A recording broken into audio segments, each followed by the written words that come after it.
बच्चे हाँ जी। कैसे बैठेंगे? बेटा चौथा सवाल, तीसरे तक हम लोगों ने कर लिया।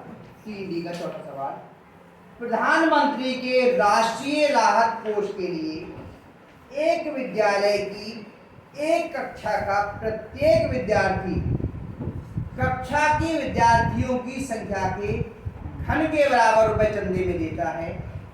यदि इस प्रकार कुल चंदे की धनराशि 15,625 हो तो उस कक्षा में कुल कितने विद्यार्थी हैं? तो माना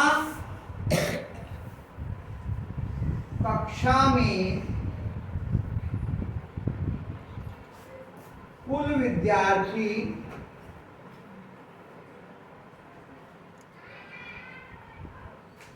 कितने मान ले? x मान लेते। कितने मान लिए? x। और एक बच्चे ने कितना चंदा दिया है? विद्यार्थियों की संख्या के घन के बराबर, इसके घन के बराबर। तो एक विद्यार्थी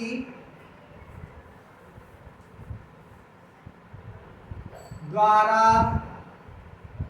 दिया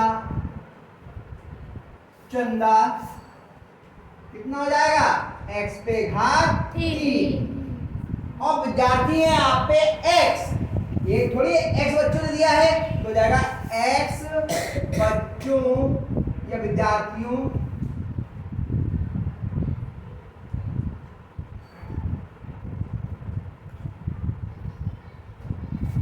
द्वारा दिया चंदा बराबर हो जाएगा x पे घात 3 गुणा x बराबर x पे घात 4।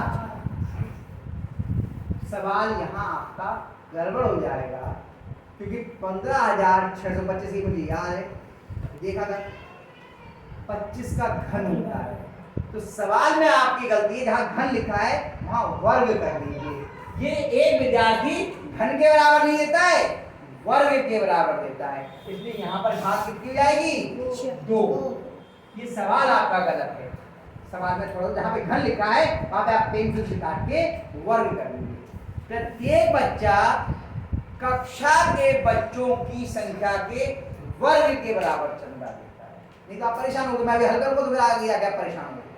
यहाँ पे घात 2 हुई, यहाँ पर भी घात 2 हो जाएगी, और 2 और 1 यहाँ कितनी हो गई? 3। और कुल चंदा कितना दिया है?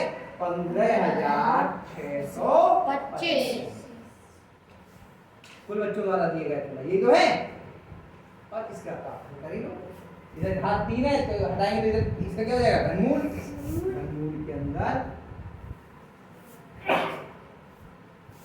15,625 बराबर x।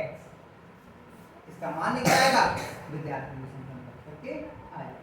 बात समझ में आई आपको? इस सवाल में गलती थी, यहाँ पे वर्ग था, घन नहीं। स्पष्ट हो गया? अब कर लोगे इसे पूरा? ये पूरा करवाऊं? बताओ कितने बच्चे चाह रहे हैं इसे पूरा करवाऊं? हाँ तो ठीक है, कोई नहीं चाह रहा है तो यानी कि समझ में आ गया। अब इसके अभाज्य गुणनखंड करके 3 की अक्षय बनाएंगे, मूल निकाल। नहीं आएगा तो आपस में बात कर लेंगे, तो मुझसे हो जाएगा। ये 5वें सवाल क्या है? ये कर लेना, मैं अधूरा छोड़ दे रहा हूँ, ठीक है? आप पूरा करके तब उतारना अगला। सही है। 5वां सवाल, 5वां प्रश्न क्या कह रहा है? एक घनाकार टंकी में 1,331 लीटर पानी आता है। टंकी की माप क्या की है कि उसकी प्रत्येक भुजा कितनी है? ठीक है। और वो कह रहे हैं कि यदि 1,000 लीटर बराबर 1 घन लीटर, तो पहले इसको किसमें बदल लें? लीटर में तो आप करोगे तो लीटर में तो उत्तर आएगा नहीं, क्योंकि माप जो है वो लीटर में नहीं होती, वो तो मीटर में, सेंटीमीटर में उसमें होती है। तो पहले लीटर को किसमें बदल लें हम लोग? घन मीटर में। घन मीटर में तो 1,000 लीटर बराबर होता है 1 घन मीटर। क्या होता है? 1,000 लीटर बराबर 1 घन मीटर। तो 1 लीटर बराबर कितना हो जाएगा? 1 में क्या करेंगे? इससे हम भाग कर देंगे, 1/1000 घन मीटर। ठीक, आप पे कितना है 1331 लीटर। ये बराबर कितना आ जाएगा, इसे अंश में आएगा ना, 1 गुणा 1331 बटे 1000 घन लीटर। ठीक, यानी कि 1131 बटे 1000 घन मीटर। अब क्या करना है, हमें माप निकालनी है। तो माना टंकी की माप बराबर x मीटर के रूप में, माना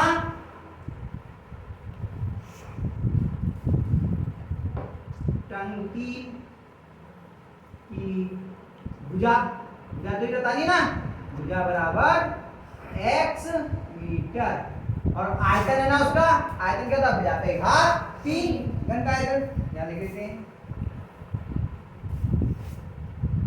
टंकी का आयतन बराबर भुजा पे घात 3। आयतन कितना है,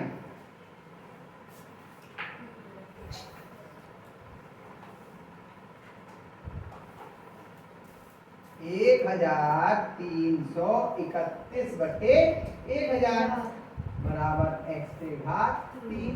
3 घात हटाएंगे, ये घनमूल के अंदर हो गया। 1331 बटे 1000 बराबर x। 1331 का घनमूल कितना होता है, 11। और 1000 का घनमूल कितना होता है, 2 गुणा 10। 10 ही तो था, 2 गुणा 2 गुणा 2, 5 गुणा 5 गुणा 5 आ गया, 2 पंजे 10। कितने बच्चों की समझ में नहीं आई ये वाली बात, आ गई ना। 1300 को तो हम लोग 331 को ये हुआ ना, बराबर x, और ये 1 के बाद दशमलव आ जाएगा इधर, कितना 1.1 बराबर x, यानी x बराबर 1.1 मीटर। कितना जाएगा, टंकी की भुजा बराबर 1.1 मीटर। कितने बच्चों की समझ में आ गया, पक्का कर लोगे, मैंने भी कर दिया है, आप स्वयं भी इसको करने का प्रयास करना, और इस वाले सवाल को जो मैंने अधूरा छोड़ा है इसे पूरा कर लेना, ये अभ्यास आपकी पूरी होगी।